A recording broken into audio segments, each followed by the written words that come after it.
In a world where every line on a map could determine the fate of an entire nation, Stalin solved the most complex military problems of his time. The Supreme Commander's secret map was not just a tool for strategic planning, but a symbol of a secret war, where every stroke determined whether the country would stand or fall.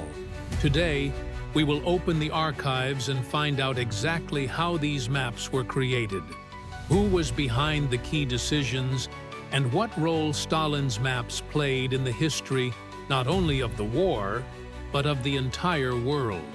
This story is about the hidden mechanisms behind great victories and mistakes. In those years, when the darkness of war enveloped almost the entire continent, there was a place in Moscow where strangers rarely set foot.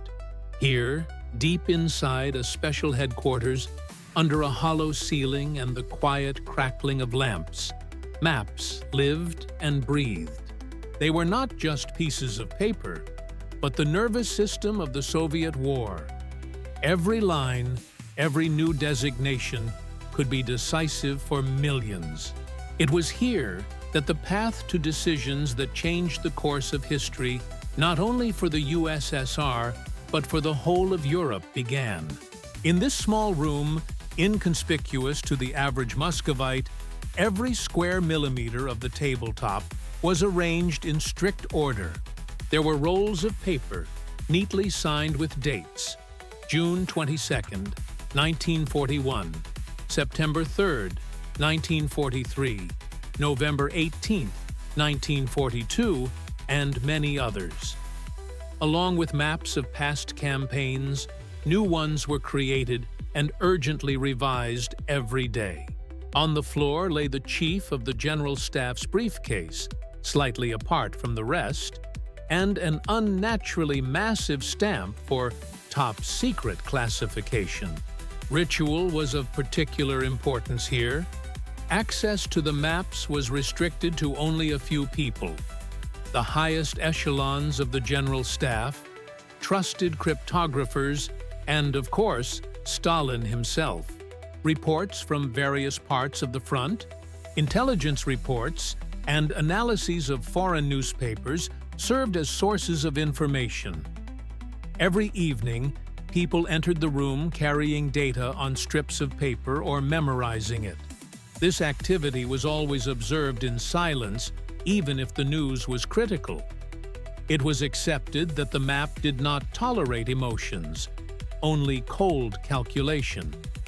The so-called night meetings occupy a special place in the testimonies of contemporaries. During these hours, the leader demanded complete silence, broken only by the rustling of papers.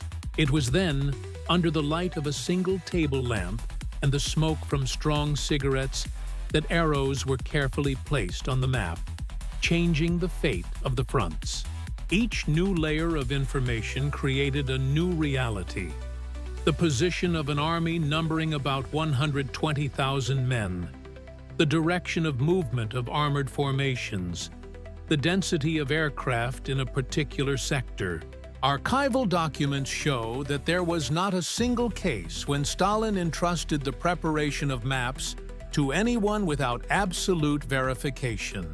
It was important for him to know where the information came from, who had approved it, and what sources had confirmed or refuted it. Sometimes the map was corrected right in front of everyone. The Supreme Commander's red pencil moved slowly across the paper, as if each movement required confirmation. At these moments, a tense atmosphere filled the room. Senior officers held their breath as they watched the manipulations at the table. The silence was broken only by the sound of the pencil hitting the edge of the ruler, followed by sharp bursts indicating a new direction of attack or defensive formation. The people in the room knew the price of a mistake. One mistake could cost countless lives, ruin an operation, or change the entire course of the war. That is why the map-checking process was truly multi-stage. Any newcomer was viewed with suspicion, and was only admitted after a rigorous check of their recommendations, merits, and psychophysiological qualities.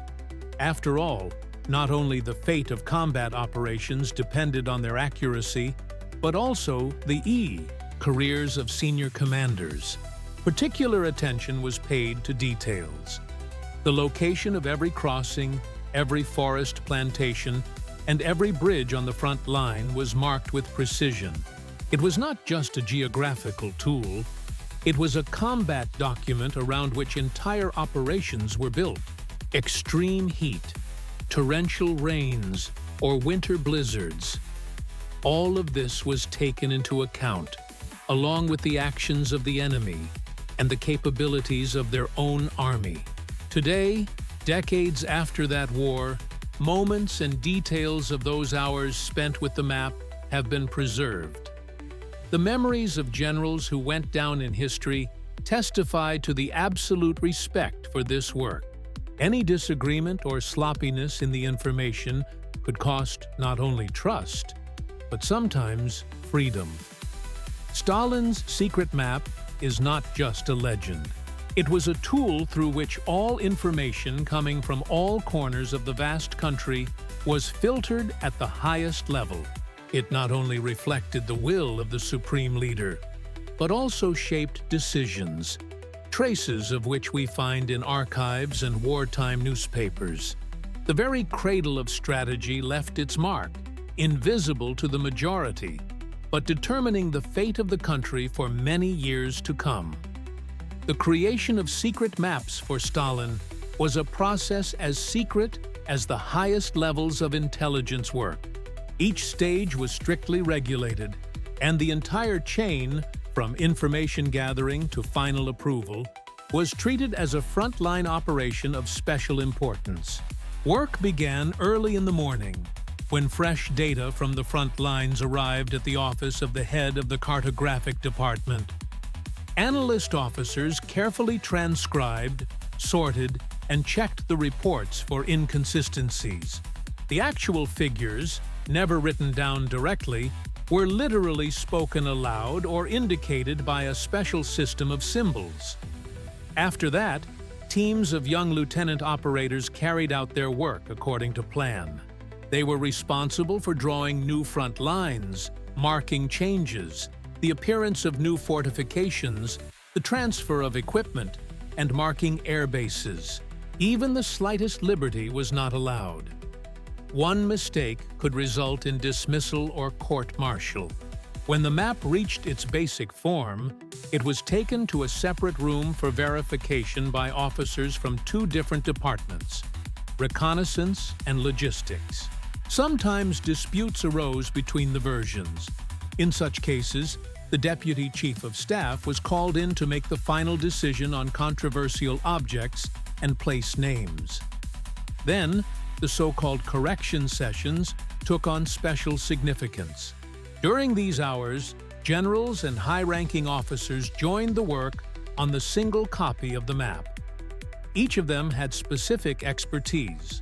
Some knew the nuances of a particular front, others understood the dynamics of enemy troop movements. After collective discussion, the cartographers made the final changes and recorded the results in an accompanying sheet. Cartographers used only approved recording materials, special ink pens with a unique chemical composition, and blue and red pencils, the numbers of which were indicated in a personal log. Anything that could not be corrected without leaving a trace was included in the file as evidence of work. This was the name given to the scraps of the first draft maps, with notes, crossings out, and explanatory arrows. After approval, these documents were destroyed in a special manner. The only exceptions were symbolic, unique copies that were kept under the control of the headquarters. When a secret card was ready, it was attached to a folder made of thick, dark green fabric, with a real wax seal, and transferred to the Supreme Leader's office. There were cases when Stalin asked for individual officers to be summoned to explain details. There were trusted aides who were allowed to participate in silent discussions even about minor details. The Supreme Commander did not hide his preference for personal verification. He carefully checked every line and every dot, comparing them with independent sources. The entire process was recorded on paper. Secretariat staff described the stages of map production, the names of those responsible, and the exact time of transfer in a journal. Regular reports were required. If a map was changed, the old one was handed in on the day the new one was approved, in a sealed envelope, against receipt. Cases of loss or discrepancies in information were treated as extraordinary incidents and became the subject of urgent official investigations. Most of the secret maps were kept in a separate reinforced concrete bunker under the headquarters, accessible only to the highest military officials. Everything was stored for analysis after operations, for example, to find errors or prove that the situation at the front had developed differently due to certain distortions. Some copies, by special order, were encrypted with additional layers of letter codes. This made it more difficult to decipher if the map was lost or fell into enemy hands. This is how the unique institution of secret cartography in the USSR was formed.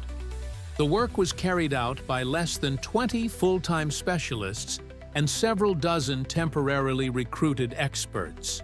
Rumors about the existence of special order ribbons or encrypted signatures only added to the mystique surrounding these artifacts of the era. In reality, the secret maps were a marvel of discipline, accuracy, and teamwork. Every decision was checked 3 times, and every correction was discussed at the highest levels of leadership, all for one purpose: to provide Stalin with a tool for strategic decisions that millions were waiting for. Stalin, as the leader of the nation during one of its most turbulent times, developed a special attitude toward military planning. It did not arise from theoretical schemes, but from the need to constantly adapt to the changing realities of the front. His office, a modest room with a massive wooden desk and large windows, looked more like a mathematician's workshop than the apartment of a head of state. On the walls were boards with crossed-out plans of operations, and on the desk, in addition to folders, there was always a fresh map with colorful markings. Stalin understood that war does not forgive mistakes and considered the preparation of information to be of paramount importance. He invited the best military theorists, representatives of the general staff, and historians of Russian and foreign wars to form his own team, which was not afraid to argue, but only within the framework of special military meetings. Representatives of the special services, intelligence, and the scientific community also acted as observers and experts at nightly meetings. Joseph Vissarionovich demanded that every statement be confirmed by different sources: frontline reports, ciphers, intelligence data, and radio intelligence. Contemporary accounts say that only in the hands of the Supreme Commander did the map acquire an almost mystical power. Stalin personally monitored the course of the battles, adjusted the red arrows, and drew up lines of approach for reserves. His questions to his subordinates were always precise and meaningful. Who can we rely on here? Why is the enemy lingering at such and such a river? How will the logic of the advance change if the enemy reinforces the sector with other divisions? Disputes often continued until dawn, until all the parameters had been checked under a magnifying glass and reflected on the map. Stalin's sacred rules of work were objectivity, strict discipline, and confidentiality. Any document with uncoordinated figures or unconfirmed information was returned for final revision. The Supreme Commander rarely accepted excuses from officers, preferring to ask, "How confident are you that the data is correct?" It was not uncommon for operational plans to be changed literally hours before they were due to begin, simply because new details had emerged from the battlefield. Analytical reports played an important role, summarizing the situation on the Soviet-German front, the chances of success for strike forces, the availability of reserves, and the state of supplies and logistics. Each such report was incorporated into the map. There was even an unofficial zone, the results of the work of scientists and engineers, which arrived on the table in the form of separate reports, strictly through the channels of the Defense Committee. Stalin was inclined toward information tactics. He relied not so much on the strength of weapons as on the precision and surprise of the strike. His approach allowed him to instantly switch from discussing one operation to adjusting another, changing just a few strokes on the map and completely changing the plan of military operations. To those around him, this seemed almost intuitive, but in reality, it was based on his ability to instantly analyze large amounts of diverse information. Looking at archival materials, it can be noted that in the hands of the Supreme Commander, the secret map was not dogma. Moreover, its conclusions were always questioned and double-checked. Behind this lay a methodology of maximum flexibility, based on obvious facts, without the slightest allowance for voluntarism. This style of management, as his colleagues later acknowledged, often saved the army from disaster by allowing them to predict the enemy's logical chains of thought in advance. Maps played a huge role in how Stalin's Supreme Command headquarters worked. Not a single meeting, directive, or major troop redeployment happened without them. They became a symbol of the power of information and collective brainpower, witnessing the Soviet School of Strategy's battle against the enemy's might. Thus, within the walls of the headquarters and amid the hustle and bustle of battle reports, not only decisions were made, but also the fates of entire armies, regiments, and individual heroes, each of whom would one day become part of the historical canvas of those years. Looking back at the first days of the Great Patriotic War, we see how the system for choosing the directions of attack was just taking shape. Joseph Vissarionovich Stalin was facing a war of this scale for the first time, and every mistake in assessing the situation at the front could be fatal for the state. At the center of decision-making was not the intuition of one man, but the collective struggle of analysts, intelligence officers, senior officers, and staff personnel.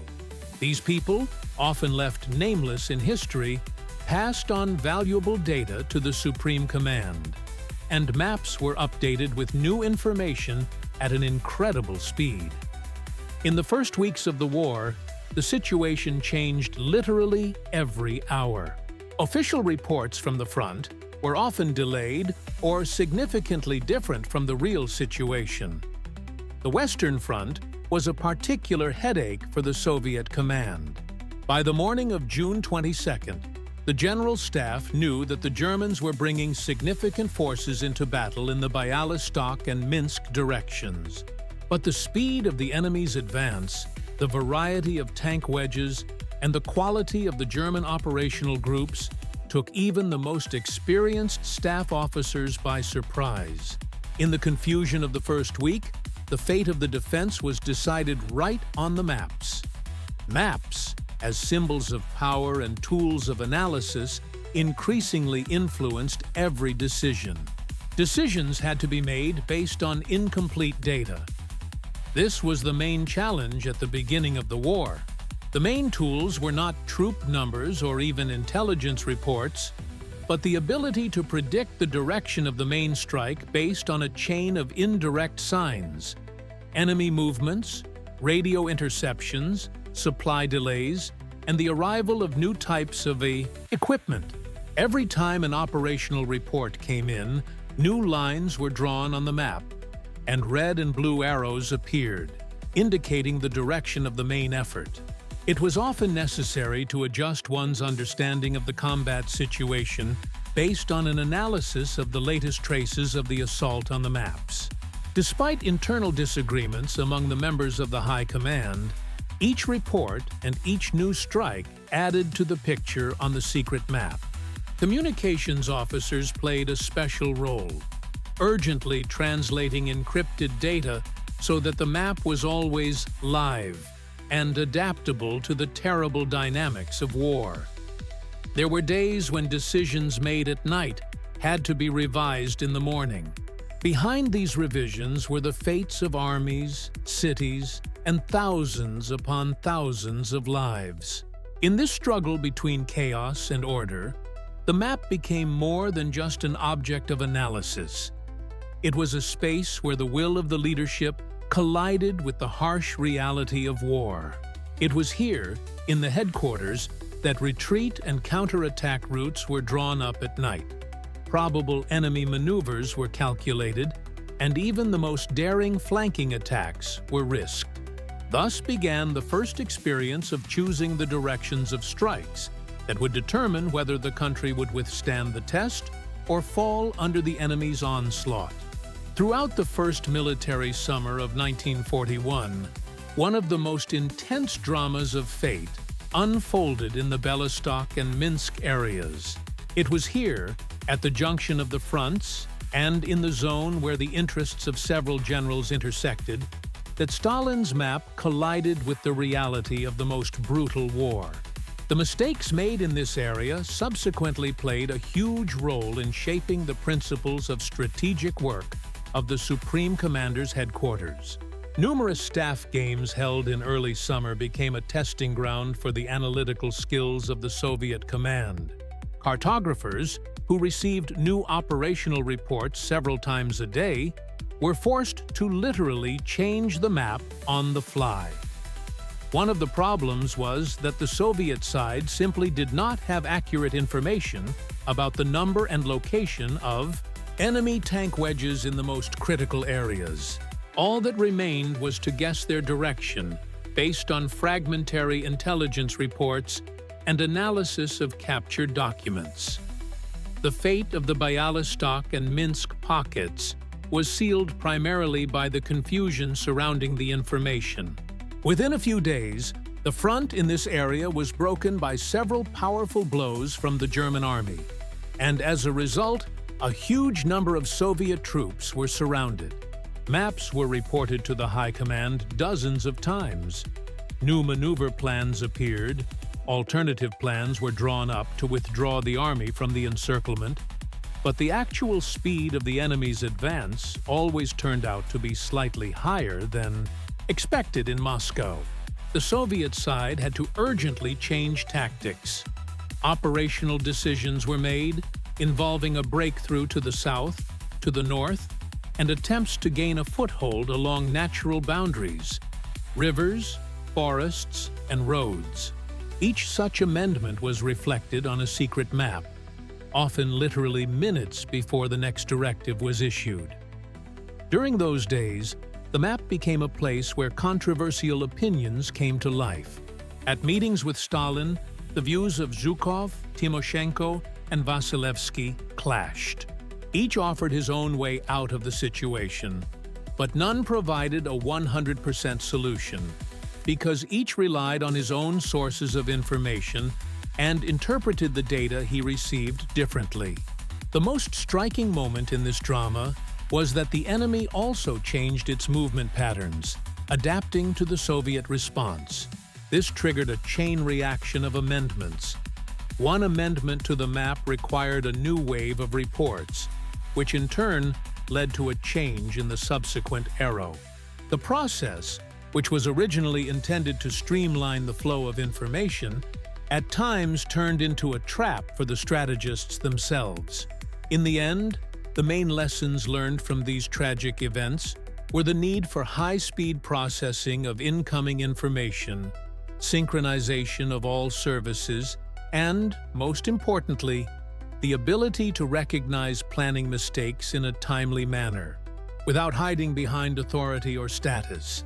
It was these principles that then formed the basis for new staff games, and made adjustments to the very logic of working with secret maps.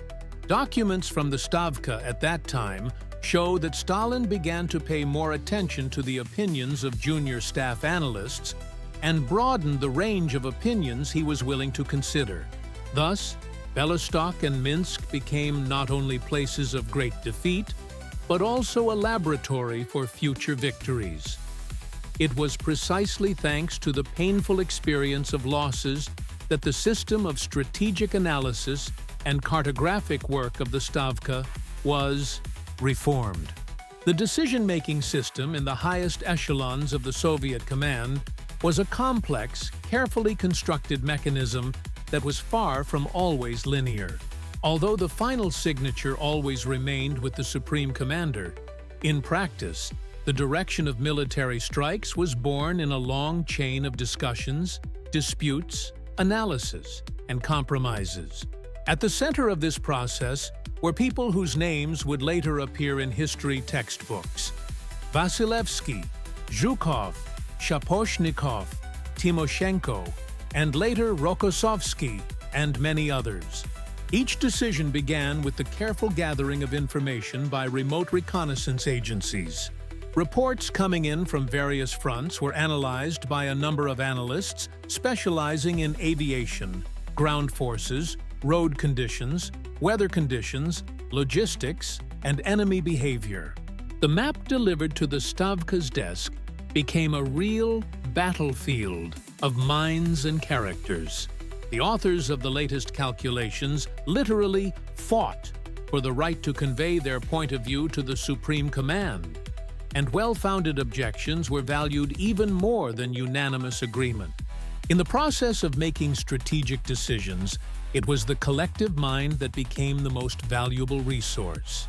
There were so-called long nights when, in the office on the third floor, between the light of a desk lamp and mugs of strong tea, not only the maps of the operation were played out, but also relationships, contacts, and influence. Stalin was a skilled moderator. He listened to everyone and demanded that they speak as concisely and logically as possible. Sometimes he deliberately provoked arguments between Zhukov and Vasilevsky in order to identify weaknesses and the possible consequences of decisions. In practice, the map became not only a visual textbook, but also a tool for political struggle. Everyone in the Supreme Council knew that if their proposal did not make it onto the map, it would not be implemented.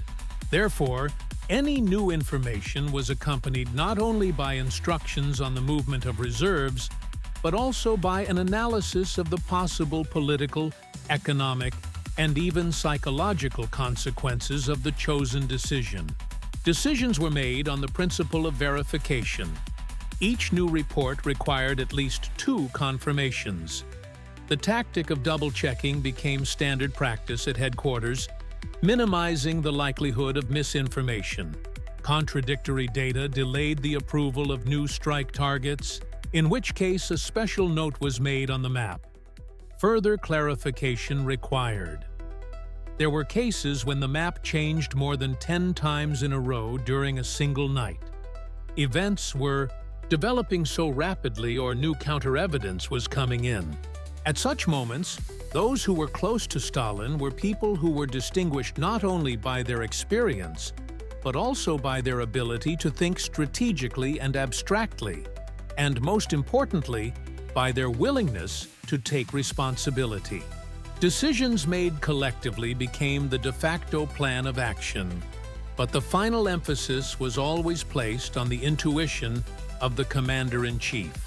If internal intuition or caution suggested a change in the direction of the strike, the map went under the Supreme Commander's pencil.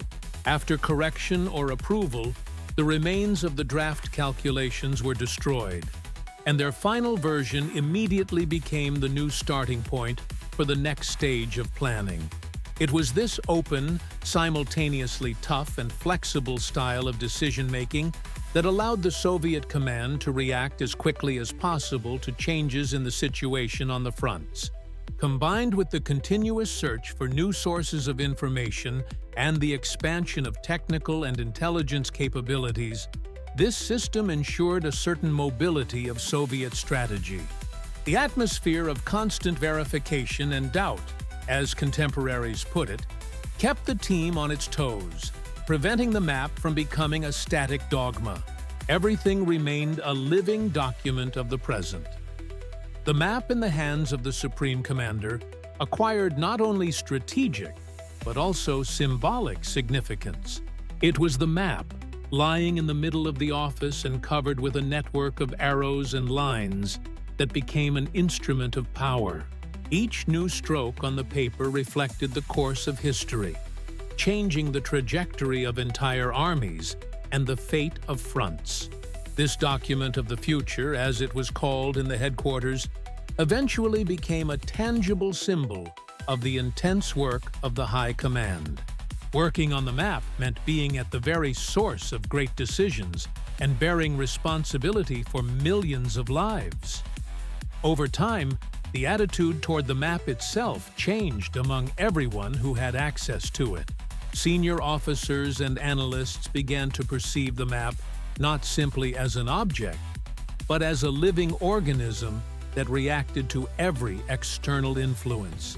The intertwining red, blue, and black lines reflected the struggle, hopes, and defeats, while the neatly written signatures and dates along the edge of the map recorded historical milestones.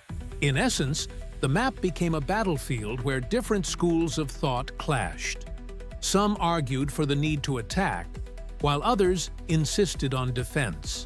Each new direction, each adjustment was not just a logical operation, but a kind of manifesto of the Supreme Commander and his closest associates. Of particular importance was how the map was used for control and management. The Supreme Commander monitored not only the content of the operations themselves, but also the accuracy of the execution of his orders. Each time he received a fresh report, he compared it with the lines drawn earlier, personally clarifying details on the spot, not trusting paper diagrams alone. The map became a code of conduct for commanders. Any inaccuracy was considered a reflection of professional incompetence and could have serious consequences for one's career. It was through the map that discipline, the timely execution of orders, and the degree of involvement of each officer were monitored. For many, the map was also a source of fear, not only because every stroke could mean sending a person to the front line in the hottest sector, but also because misinterpreting the direction of an attack, failing to carry out an order, or making a controversial choice on the map often led to punishment or even tragic consequences for officers. At the same time, the map remained a source of hope. The offensive arrows drawn with a steady hand by the Supreme Commander during the most difficult defeats served as a signal of change and the expectation of new victories. The headquarters repeatedly noted that it was Stalin's emphatic, confident gestures on the map in the most difficult moments that became a symbol of the future breakthrough and psychological support for the surrounded units. The reinterpretation of the experience of defeats and victories laid the foundations for a special culture of attitude toward the secret map. It was used to construct not only the military, but also the political and ideological image of the U leadership. Even after the end of the war, the map remained an object of worship and archiving for a long time, and some particularly valuable copies were transferred to special funds. In the minds of a generation, Stalin's map remained an integral part of the legend of victory, a symbol of both all-seeing control and the human drama of the highest levels of government. Leaving behind the disagreements and psychological tension of the early years of the war, myths about Stalin's secret maps began to take on a life of their own, both within the military and beyond. Legends arose among the military about the alleged existence of unique copies of the maps, special plans of the leader, hidden in the deepest safes, accessible only to a select few. It was these stories that repeatedly reinforced the mystery surrounding the role of the maps in the strategy of the Soviet command. In reality, the origins of the mythology were linked to several factors. First, the process of producing and storing the maps was shrouded in absolute secrecy. Everyone involved in them was required to sign a non-disclosure agreement. Any leak resulted in repression and an immediate investigation. This atmosphere of fear was deliberately maintained to rule out even the slightest suspicion of information leaks. Secondly, an informal cult of the master map was created. A separate group of workers believed that the Supreme Commander held the keys to future victories in his hands, and that only on these sheets of paper were fateful decisions made. Rumors were fueled by the fact that well-known directives and orders sometimes radically diverged from the usual logic of warfare. Things that were not noticed by outside observers became the basis for stories about mysterious maneuvers, riverbanks, where there had never been battles before, or unexpected strikes in completely unexpected places on the front. Stories about special marks left in red pencil, or about night meetings when the map was redrawn according to some unknown plan, became part of the collective memory in the first months of the war. A scientific debate arose around the secret maps. Researchers later tried to prove that many concepts and schemes were illusory from the outset, and that a significant proportion of the mythical arrows and blacked-out sectors existed only in the minds of those involved in the events. Over the years of the war, many discrepancies accumulated. According to some recollections, the line of advance followed a completely different route, while according to others, nothing was planned in that direction at all. In the minds of witnesses, the war increasingly took the form of a set of mysterious schemes and secrets. From the second half of the war, the legends only grew. Many officers who had gained seemingly accidental access to the map spoke eloquently years later about a special plan found on the eve of the decisive turning point in the battle. At the same time, some historians note that Stalin's secret maps, now stored in archives, often look like ordinary documents of their time, with a clear structure, understandable symbols, and notes. However, their mystical reputation remained an integral part of Soviet military mythology. It was inflated by the generals themselves, their descendants, and even official post-war journalism. As a result, the image of the secret map became a powerful symbol that partly obscured the real, mundane complexities of cartographic and analytical work carried out manually on a daily basis. Myths born of fear and the need to explain the unpredictability of war after the fact became part of cultural memory, on a par with the historical victories of Soviet arms. Contrary to many popular stories, the language of military maps was complex and concise at the same time.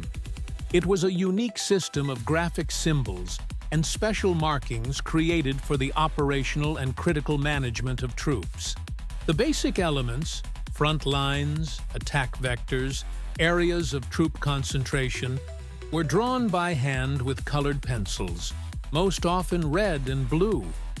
Each shade had a strictly defined meaning. A red line indicated an offensive, blue indicated defensive lines, and points of concentration of reserves and possible bypasses were marked in a special way. To increase efficiency, special systems of conventional symbols were used on the map, which did not always coincide with generally accepted topographical standards. Cartographers and analysts of the General Staff developed their own legends to reduce the time needed for decryption. Large staff diagrams contained numbers without explanations, but those in the know understood that, for example, a certain combination could indicate the Army headquarters, an artillery area, or an ammunition depot. In combat conditions, maps were often supplemented with temporary pencil inscriptions. Dates, codes, brief explanations, and the results of reports on enemy movements. Documents show that the main task was to quickly and accurately orient oneself in the landscape and the current situation. Soft pencils were preferred for recording new data, as they could be easily corrected, erased, and rewritten as information arrived from the front. Sometimes notes were duplicated in chalk or charcoal, especially if the meeting took place directly on the front line or in the field. In the Supreme Commander's office, maps were attached to special boards, and new information was marked directly on the walls so that the entire group could see the current dynamics of the fighting. Critically important changes, such as the appearance of a fresh enemy division or the destruction of an engineering structure, were highlighted in a special way, often with a bold line, an outline, or even Stalin's personal signature. On the battlefield, every commander understood that one misreading of a symbol could lead to disaster. Officers were therefore repeatedly trained in map reading, and the responsibility for mistakes was extremely high. The language of graphite and paper was supplemented by special stickers that could be quickly moved if the front line shifted abruptly. For large offensives that required lengthy preparation, a map could resemble chaos with hundreds of arrows, dots, circles, and shaded areas, each section denoting a new plan or adjustment. After successful operations, such maps were archived, often with notes showing the dynamics of the battles with rough corrections. In this way, each map became a document, an analytical tool, and a unique language of communication at the highest level of military command. Behind every pencil stroke were human emotions, risk, responsibility, and sometimes the great intuition of those who stood behind the terrible decisions of war. In the decisive days of the war, when the fate of the entire country was at stake, secret maps became the main tool for planning the defense and subsequent offensive. This was particularly evident in the battles for Moscow and Stalingrad, two of the greatest battles that determined not only the outcome of the war, but also the further course of world history. In October 1941, when the Red Army was forced to retreat to the capital under enemy attack, the role of secret maps increased many times over. In cramped headquarters, work was carried out around the clock to analyze incoming reports. Lines of new fortified areas were drawn on maps, and places where enemy troops and equipment were concentrated were identified. Areas for possible counterattacks, warehouses, supply points, and even weather anomalies that could turn the tide of events were also marked. It seemed that the map was becoming a concentration of collective knowledge and will to resist, accumulating all the information without which victory would be impossible. Before the defense of Moscow began, every change in the situation was carefully reflected on the map. The northern, western, and southern borders of the capital were transformed into a system of rings, each with its own command posts and strongholds. The routes for the retreat of reserves, artillery positions, and even individual houses where firing points were to be set up were also marked on the maps. Particular attention was paid to partisan movements on the outskirts of the city. Their routes were marked with a separate layer on the map. When it became clear that a direct assault on Moscow was impossible, attention shifted to preparing and conducting a counteroffensive. Long arrows appeared on the secret diagrams, reflecting the plan, from sudden strikes near Klin and Istra to subsequent consolidation on the approaches to Kaluga and Tula. Stalin demanded that every idea on the map be double-checked. If even one analyst expressed doubt, the algorithm for working with proposals was delayed until morning. There were cases when the map was completely redrawn 3 or 4 times in a row overnight. So quickly did the tactics and logic of the future battle change. The map became no less important in the Battle of Stalingrad. Here, the key task was to accurately account for the enemy, deploy our units along a long, broken front, and prepare for a large-scale operation to encircle the enemy group. The entire operation was based on the assumption that the deployment of troops and the direction of the main strikes would be carefully encrypted. Therefore, the map delivered to the general headquarters had several layers of markings: actual positions, possible retreat routes, and potential breakthrough points. The map of the Stalingrad operation became not only a tool for leadership, but also a living monument to the voice of the team that managed to overcome differences and create an effective plan. During the battles for Moscow and Stalingrad, it became clear that the Supreme Command's working map was not a static document, but a dynamic construct reflecting everything that was happening on the front. Every new stroke, every new arrow or correction determined the fate of thousands of people. At the moment when it seemed that everything had been decided, it was the map, filled with corrections, comments, and ideas, that made it possible to find opportunities to save units, develop new countermeasures, and carry out maneuvers that went into the textbooks as examples of operational mastery. Despite the legends and mysteries, one thing remained key. The secret map was a projection of collective work, responsibility, and a constant search for solutions under enormous pressure. It became a symbol of overcoming chaos, when from thousands of chaotic facts, mistakes, and desperate attempts, an invisible line emerged that separated disaster from new hope. When the Soviet Union, after heavy defensive battles, moved on to preparing large-scale offensives, the secret map became crucial, not only for analyzing the situation, but also for the precise planning of all links in the chain of upcoming operations.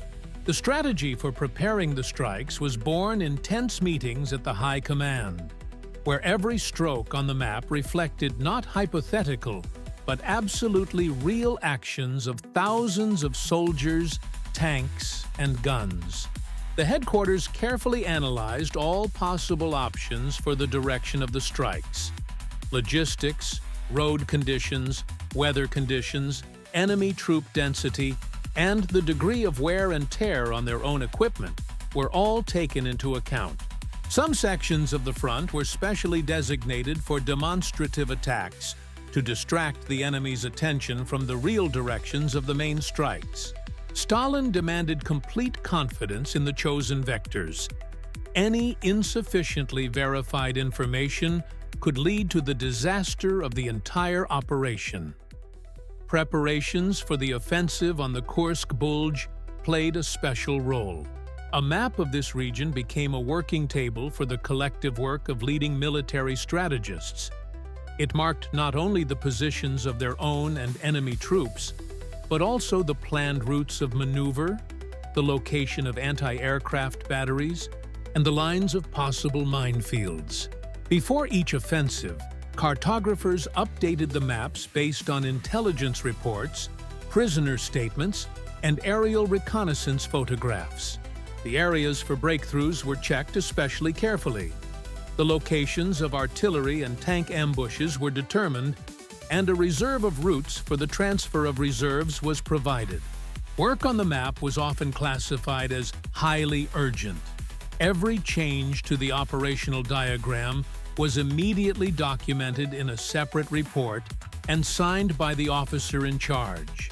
After the plan was approved by the Supreme Command, the map was divided into sections. Each front commander was given only the part that was relevant to his task. This significantly reduced the risk of information leaks and allowed the command to conceal its true intentions even within its own army. Coordination between different branches of the armed forces was of great importance. To this end, the routes of infantry, tanks, artillery, and aviation were marked on the map with different colors and lines. Every communication channel, every location of radio stations and command posts was marked with meticulous accuracy. Later, this approach became the prototype for modern joint operations, where success depends on the closest possible coordination of all components of the army. During the preparation stage, rehearsals of the attacks were conducted in the form of staff games and operational training. Commanders learned to read maps in the Stalinist style, to think ahead, change scenarios depending on the initial conditions, and analyze not only their own losses, but also the enemy's weaknesses. This experience, implemented through the map, became one of the cornerstones of victory in large-scale operations. Thanks to it, at critical moments of the offensive, such as at Kursk, tank armies were able to change the direction of their attacks. Almost real time. Another distinctive feature of strategic strikes was that the map recorded not just geography, but the logic of the entire plan. It marked the objectives for the first, second, and even third day of the operation, possible points of failure, and reserve routes for evacuating the wounded and delivering ammunition. In addition, the map contained personal notes from Stalin and the chief commanders, brief instructions, warnings, and mobile passwords. Some of these notes have been preserved in archival documents and are now considered by military historians to be unique evidence of the era. Thus, the map created in the headquarters became a dynamic model of the future battle, where every change was not a whim, but a response to a real threat or opportunity. Thanks to this kind of painstaking work on the map, the strategic strikes of the Soviet Army became an integral part of the turning point in the Great Patriotic War, and laid the foundation for the search for and development of new approaches to the management of combat operations in the future. The adjustment of plans was based on a mechanism of constant feedback. Reports from the front line were sent to the High Command almost without interruption and were urgently entered onto the main map. To ensure maximum accuracy, a cross-checking method was used. Intelligence data was compared with reports from division commanders, satellite photos in the second half of the war, aerial photography, and radio intelligence. Every contradictory signal was subject to separate analysis. In case of disagreement, Stalin personally demanded additional explanations from staff representatives or listened to the sector commander live on a secure line. The map became a field not only for analysis, but also for operational experiments. If a report came in about an unexpected breakthrough or the failure of an offensive, the situation was immediately modeled on a separate diagram. Flags were moved, directions were changed, the position of reserves was clarified, and the possibility of transferring reinforcements was assessed. This approach kept the team ready to make urgent decisions that could change the course of the battle just hours before the operation began. The feedback structure was designed so that changes on the map weren't considered orders until they were confirmed by at least 3 independent sources. If inaccuracies were found, the map was revised, and the sector command received a detailed analysis of previous errors along with the new plan. In this way, continuous work was done to reduce the number of fatal miscalculations. The more reliable the information and the more flexible the map, the higher the chance of operational success. In addition to military reports from the front, the correction system included supply data. The condition of roads and the availability of fuel, ammunition, and medical supplies directly determined the possibility of maneuvering. During heavy fighting, Every interruption was recorded on a special auxiliary supply map and then integrated into the main plan. In the event of a shortage of resources, the direction of the strike could be adjusted in favor of better supplied areas.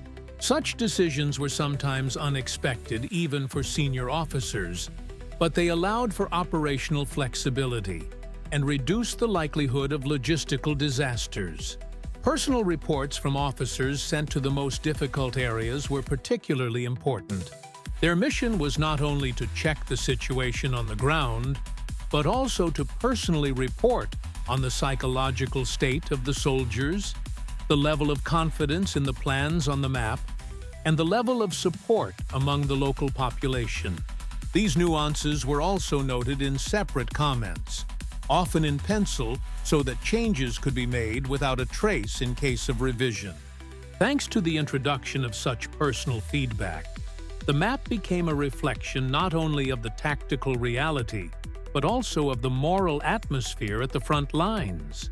As a result, map correction and updating became a systematic process, where each layer of information was part of a large, living organism of war management.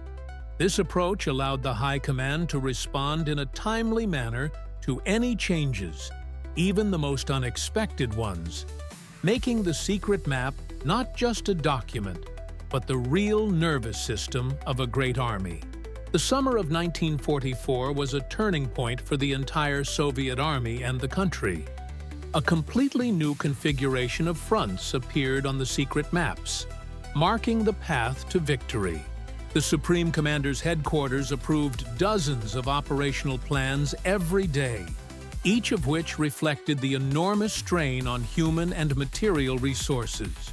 During this period, the map became the arena for fierce discussions and major innovations because, as archival sources show, each new operation required the highest precision of coordination from the headquarters. The main focus was now on large-scale offensives. Operations were planned to liberate Belarus, Ukraine, and later the Baltic states and Poland. The front map was covered with solid lines of red arrows indicating the movement of thousands of divisions, while blue fragments still marked the remaining points of enemy resistance. Operational reports from the front lines arrived with virtually no delay, and every change in the battle line was immediately visualized on the main diagram. It was during this period that the map became a source of envy and anxiety for the enemy. Enemy intelligence intercepts recorded the movements of Soviet armies, but they were still far from understanding the essence of the entire operation. An important feature of working with the map was the so-called scenario splitting.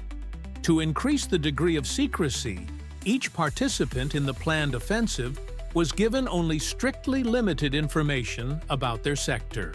Operational maps of large fronts were divided into fragments and encrypted using additional codes and symbols. Commanders received only part of the information. The main logic of the strike and its timing were only pieced together into a single picture in the headquarters. This not only made life much more difficult for enemy intelligence, but also minimized the risk of betrayal or accidental leaks of secrets. In June 1944, Operation Bagration began, one of the largest military operations in history. Powerful, concentrated arrows appeared on the secret map, stretching from west to east across the entire central part of the front. A series of feints was planned to distract the enemy, and a network of alternate routes was prepared for maneuvering reserves. Special symbols marking artillery and airstrikes played a particularly important role. They were drawn with precision, marking each hour of the synchronized offensive. The weather, river water levels, road conditions, and the movement of ammunition depots were manually entered onto the map. After the offensive began, the map became a diary of victories. Each day was marked with a different color to track the progress of the advance. Frontline correspondents and staff members later recalled that it was the map that allowed them to control the large-scale movement of troops, minimize losses, and quickly respond to threats of encirclement or enemy breakthroughs. By the end of the summer of 1944, Soviet troops had advanced hundreds of kilometers along the entire front line. The secret map has now become a major historical artifact, a final document that reflects not only the movements of units, but also the nature of events, the minutiae of decisions, the behind-the-scenes life of the headquarters, disputes, victories, and sorrows. The legend of the victory map became entrenched in the minds of contemporaries as a symbol of high skill, meaningful work, and the unparalleled scale of collective strategic thinking. After the victory over the enemy, the question of the future of the secret maps took an important place in the work of the Soviet military leadership. The maps, which were used to plan operations and record not only lines of attack but also dramatic defeats, were transformed from an instrument of war into a historical source and an object of state secrecy. Already in May 1945, a mass inventory began. All maps used in strategic headquarters were subject to a special accounting census. Some were to be destroyed, especially if they contained sensitive data, such as secret transport routes, deployment plans for special units, or information obtained through top-secret channels. Special storage measures were applied to the most valuable copies. They were placed in sealed safes, and the keys were held only by a small circle of people from the general staff and senior leadership. Some had additional inscriptions: "Keep forever. Do not open without permission." These documents formed the core of the future archives of the USSR Ministry of Defense. Over time, they became the main material for analyzing military operations at post-war meetings, analyzing mistakes and breakthroughs, and a source of scientific work for military theorists. However, the fate of individual maps varied. Some were sent to special archives, while others were destroyed after the final analytical reports were compiled. There were cases when maps disappeared and reappeared years later in private collections or in court cases involving military secrets. Each such incident was the subject of a special investigation. Disputes periodically arose over access to these historical documents. Some argued that they were useful for science, while others claimed they posed a threat to national security. By the end of the 1940s, official instructions required that all maps of special importance be handed over to the Central Archives of the Military Department. There, teams of experts worked on them, carefully recording every correction, identifying signatures, and determining how each map had influenced the fate of a particular operation. Later, some maps became exhibits in military museums, with the exception of those that remain classified to this day. From a historical point of view, the fate of Stalin's maps after the war became a kind of mirror of the attitude towards military memory and secrecy. Even decades later, many documents remain classified, and when they do enter the academic sphere, they spark heated debate and a reinterpretation of key events of the war. The legend of the secret map lives on not only in archives and offices, but also in the minds of a new generation of researchers, for whom every stroke on these sheets is not only a part of the past, but also a resource for understanding the complex mechanisms of state governance, the power of discipline, and the incredible responsibility of people in years of great trials. The past decades have allowed us to take a fresh look at the role of Stalin's secret maps in determining the fate not only of the war, but of the entire country. An analysis of archival documents, memoirs of direct participants, and the works of military analysts shows that the secret map became not just a simple management tool, but the embodiment of the collective strategic intelligence of Soviet society the face of enormous challenges. First, the most important consequence of working with the map was the consolidation of the principle of multi-level verification of information.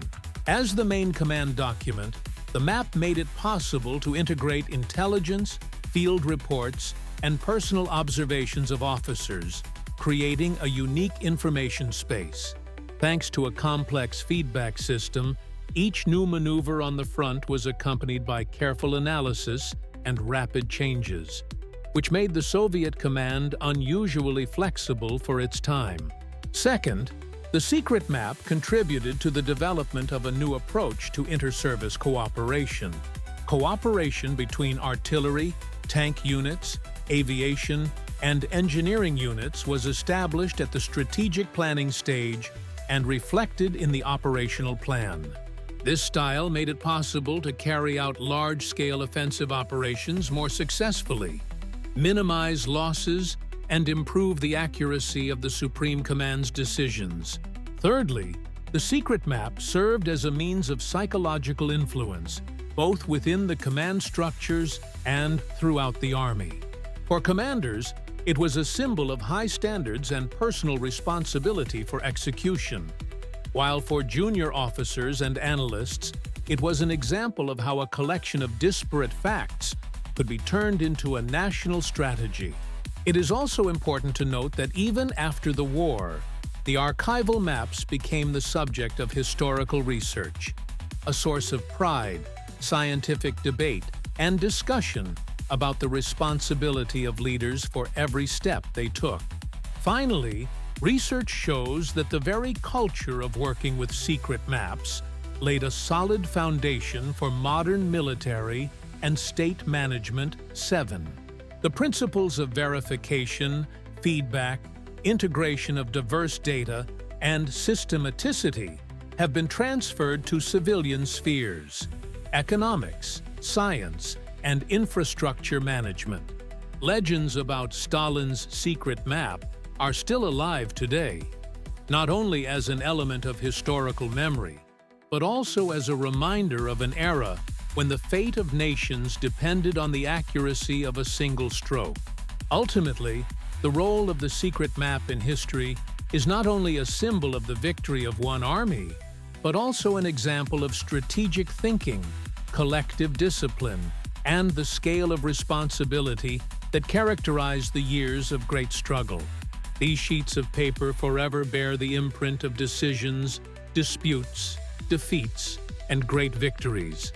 And in every line, there is a piece of the mind and courage of the people who shaped history.